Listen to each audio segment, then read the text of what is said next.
¿Qué harías si tan solo 7 años después de casarte tu esposo muriera? Un triste y duro escenario, ¿cierto? Pues eso justamente es lo que tuvo que vivir nuestro personaje del día de hoy. Una mujer que al enfrentarse ante esta dura noticia tomó la mejor decisión de su vida, dedicar su vida a Dios. Te doy la bienvenida a Personajes Ocultos de la Biblia.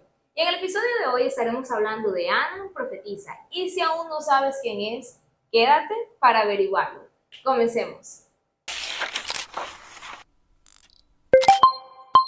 Bienvenido y bienvenida, me encanta tenerte en este espacio. Te saluda tu hermana en Cristo, Karen Zapata. Y bueno, hoy estaremos hablando sobre Ana profetiza y lo que podemos, por supuesto, aprender de su vida.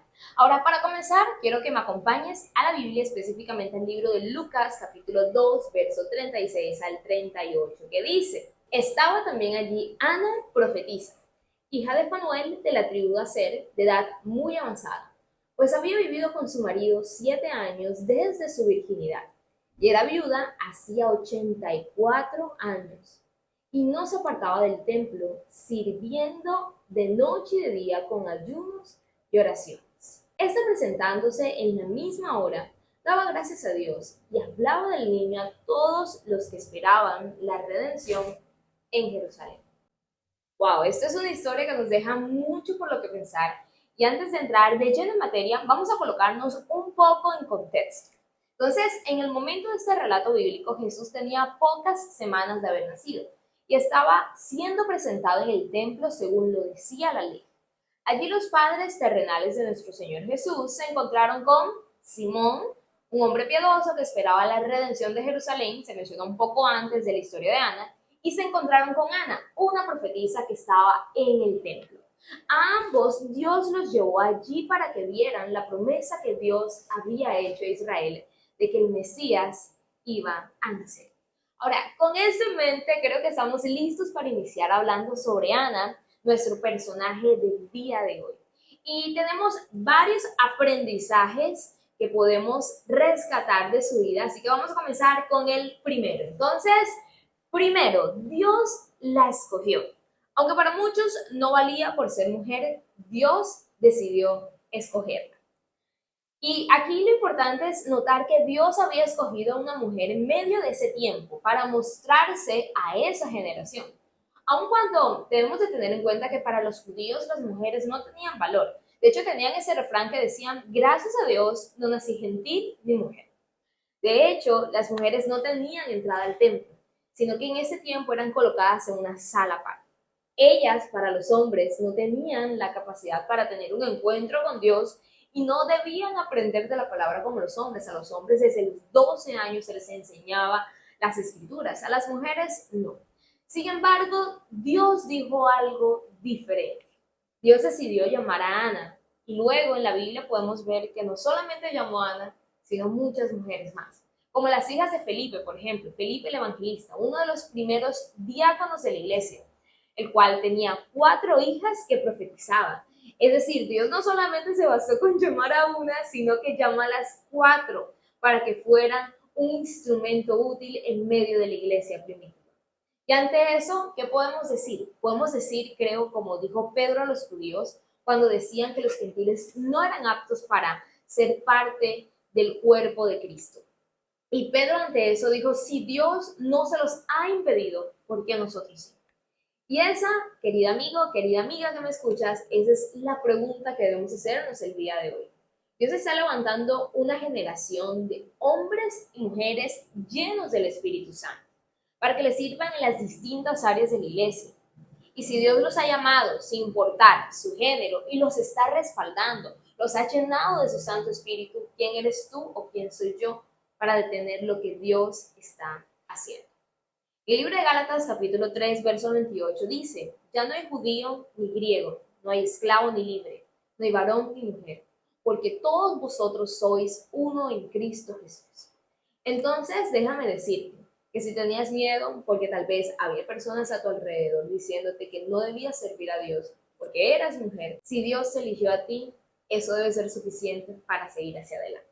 Y muy bien, vamos entonces con el segundo aprendizaje de la vida de Ana, y es que Ana tuvo una fe que la mantuvo esperando en Dios durante 84 años. Y sí, Ana, después de 7 años de haberse casado, enviudece. La Biblia no narra qué le ocurrió al esposo de Ana. Lo que sí sabemos es que muere. Y al morir su esposo, ella decide dedicar su vida para el servicio de la casa de Dios. Y por supuesto, para esperar en Dios. A la fecha de este encuentro con Jesús habían pasado más ni menos que 84 años de vida. Es decir, que tenía al menos 103 años de edad, suponiendo que se había casado en la edad mínima permitida, que eran 12 años. El tema aquí es, ¿qué hacía Ana en el templo? Y lo que hacía era esperar por la redención que Dios había prometido dar a Israel. De tal manera que cuando vio al pequeño Jesús, dice la Biblia, que daba gracias a Dios por este gran suceso. Y no se quedó allí, sino que fue a contarles a todos los que esperaban también aquella redención, que ya la salvación tan prometida había llegado. Que el prometido Mesías había nacido, que Jesús ya estaba ahí. Y ¿saben qué? Me sorprende su fe, porque ella no tuvo que ver a Jesús en acción para creer en él, no tuvo que ver multiplicar los panes y los peces para alimentar a más de 5,000 personas. No lo tuvo que ver sanar enfermos, levantar paralíticos, dar libertad a aquellas personas con posesiones demoníacas. No tuvo que ver nada de eso.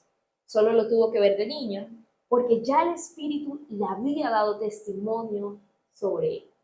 Y de hecho Jesús hablando decía, bienaventurados aquellos que no vieron y creyeron. El pueblo de Israel, por ejemplo los fariseos, escribas, los saduceos, querían ver para creer. De hecho, ellos un día le pidieron a Jesús señal para creer en él y Jesús les respondió, señal no les será dada. Pero Ana no tuvo que ver esas señales para creer y por eso fue bienaventurada. Es decir, 3 veces feliz, que es lo que significa la palabra bienaventurada. Ahora, déjame decirte algo. Tú y yo también somos bienaventurados al creer en el Señor Jesús. Sin embargo, déjame decirte que a veces nos parecemos más al pueblo de Israel y no tanto a Ana, porque ante las promesas que Dios nos ha hecho a través de su palabra, dudamos, no creemos y nos preguntamos, ¿cómo será que Dios lo hará? ¿Será que es posible que esto suceda? Y la duda en tantas y tantas y tantas ocasiones invade nuestro corazón, que dejamos de creer en las palabras de Dios para intentar por nuestras fuerzas solucionar las dificultades que se presentan en nuestra vida. Mira, tal vez tú le estás orando a Dios por algo, tal vez por una sanidad, por una restauración de tu familia, por un trabajo, por un esposo, una esposa, por una familia, entre tantas cosas. Tal vez al no ver la respuesta inmediata de Dios, te empiezas a desesperar y quieres resolver las cosas de tu modo. Pues bueno, hoy Dios se acerca y acerca esta palabra a tu vida para decirte no lo hagas a tu manera. Confía y espera en Dios. Porque todo lo que Dios ha dicho de ti lo cumplirá. Solo ten paciencia, calma, espera y confía en Él. Ana esperó 84 años para ver la redención de Israel. Estoy segura que el tiempo de tu espera no ha sido tan largo como el de ella. Y déjame decirte que en el mundo dicen que Dios tarda pero no olvida. Y déjame decirte que eso no es cierto. Dios no tarda y no olvida. Él siempre llega a tiempo. Y su tiempo es perfecto. Y cierro este punto con ese texto bíblico que se encuentra en el libro de Isaías, capítulo 7, verso 9, específicamente la parte B, que dice, si vosotros no creyereis, de cierto no permaneceréis. Para permanecer es necesario creer. Así que recuerda, cree en el Señor Jesús y verás sus promesas en tu vida. Con eso dicho, vamos a pasar al tercer aprendizaje que podemos encontrar en la vida de Ana y que quiero compartir contigo para crecer juntos en Dios. Y es que Ana, al final de sus días, pudo decir, he peleado la buena batalla, he ganado la carrera y he guardado la fe. ¡Wow! Habían pasado 84 años desde que ella había enviudado. Ya era una anciana. Y al final, no al inicio, al final de sus días, vio aquello que tanto deseaba ver, al Mesías prometido. Ahora, creo que Ana, después de una vida de consagración y búsqueda a Dios, pudo decir, como dijo Pablo en aquella última carta a Timoteo, en el capítulo 4, verso 7. He peleado la buena batalla, he acabado la carrera, he guardado la fe.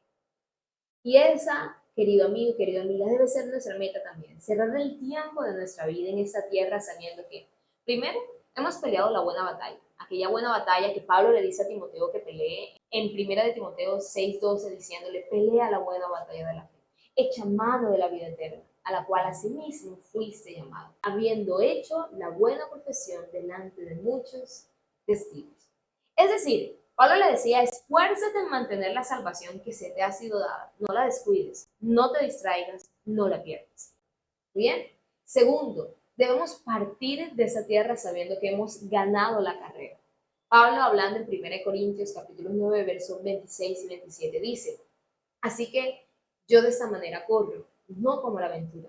De esta manera peleo, no como quien golpea al aire, sino que golpeo mi cuerpo y lo pongo en servidumbre. O sea que, habiendo sido heraldo para otros, yo mismo venga a ser eliminado. Pablo se preocupaba por ganar la carrera, por lograr ver a Cristo cuando muriera. ¿Por qué?